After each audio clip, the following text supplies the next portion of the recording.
Hey there, welcome to the new Freightcom dashboard.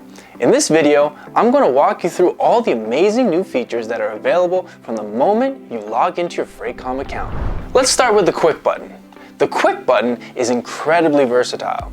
You can customize this button to shortcut to any other page on the platform. Simply go to the Settings page, select User Preferences, and customize your button shortcut.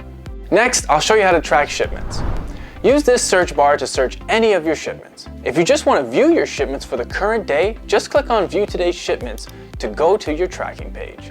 All of your notifications can be viewed right here. Simply click on this drop-down arrow to view all of your notifications and reminders.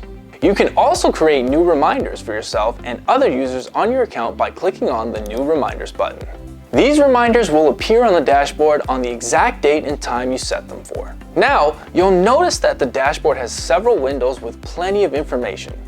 Let's go a little more in depth with each of them. We'll start with the updates. This feature helps you stay up to date on all your shipments, providing the tracking status of shipments that are ready for shipping, in transit, on your watch list, and any shipments you may need to check up on. The invoicing updates is where all your current invoicing statuses will appear. Clicking on any of these links will redirect you to your invoicing dashboard for a more in-depth breakdown.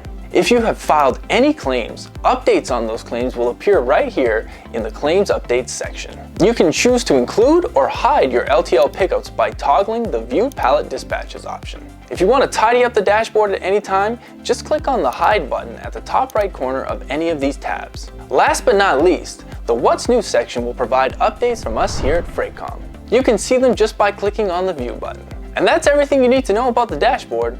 We know this is going to change the way you ship for the better. Thanks for watching this video. Happy shipping.